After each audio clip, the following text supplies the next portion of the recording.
Hello పుడీస్, ఈరోజు మనం కొర్రమట్ట fish fry తయారు చేసే విధానాన్ని ఈ వీడియోలో చూద్దాము. అందరికీ థ్యాంక్స్ అండి. వీడియోని మీరు సబ్స్క్రైబ్ చేసి మా వీడియోస్ వాచ్ చేస్తున్నందుకు అందరికీ థ్యాంక్స్ అండి.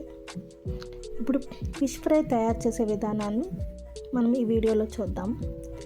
ఫిష్ ఫ్రై కావలసిన పదార్థాలు: చేప ముక్కలు శుభ్రంగా కడిగి పెట్టుకున్నాయి 1 kg, మిరపపొడి 1 టేబుల్ స్పూన్, ధనియాల పొడి 1 టేబుల్ స్పూన్, అల్లం వెల్లుల్లి పేస్ట్ 1 టేబుల్ స్పూన్, నిమ్మరసం 1 టేబుల్ స్పూన్, పసుపు 1/2 టీ స్పూన్, ఉప్పు తగినంత, కరివేపాకు కొన్ని, నూనె వేపడానికి సరిపడినంత. ఇప్పుడు తయారు చేసుకునే విధానాన్ని చూద్దాం. ముందుగా వీటికి మసాలా తయారు చేసుకోవాలండి. ఒక గిన్నెలో మిరపపొడి, ధనియాల పొడి, అల్లం వెల్లుల్లి పేస్ట్, పసుపు, నిమ్మరసం, ఉప్పు వేసి బాగా కలిపి పెట్టాలి. కొద్దిగా ఆయిల్ వేసి మళ్ళీ కలుపుకోవాలి. తగినంత నీరు వేసి మెత్తని పేస్ట్లా తయారు చేసుకోవాలి. ఇప్పుడు స్టెప్ 2 అండి, చేప ముక్కల్ని మ్యారినేట్ చేయడం.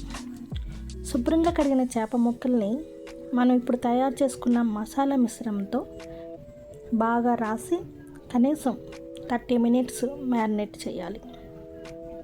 ఇంకెక్కువసేపు మనం ఉంచితే ఇంకా చాలా రుచిగా ఉంటుంది. మినిమం 1/2 hour అయినా మనం డీప్ ఫ్రిడ్జ్లో దీన్ని మ్యారినేట్ చేసి పెట్టుకోవాలి.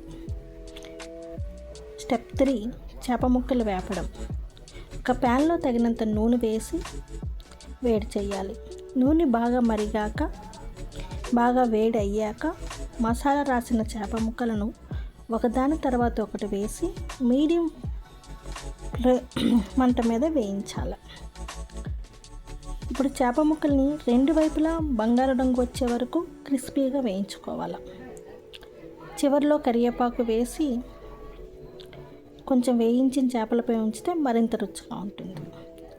ఈ వేడివేడి ఫిష్ ఫ్రైని మనం పులావ్తో కానీ ఆనియన్స్తో కానీ తింటే చాలా రుచిగా ఉంటుంది. చేప ముక్కల్ని చిన్న చిన్నగా కట్ చేస్తే మసాలా బాగా పడుతుందండి. తక్కువ నీళ్ళలో డీప్ ఫ్రై కాకుండా మనం ఆయిల్లో ప్యాన్ మీద వేసి డీప్ ఫ్రై చేయొచ్చు.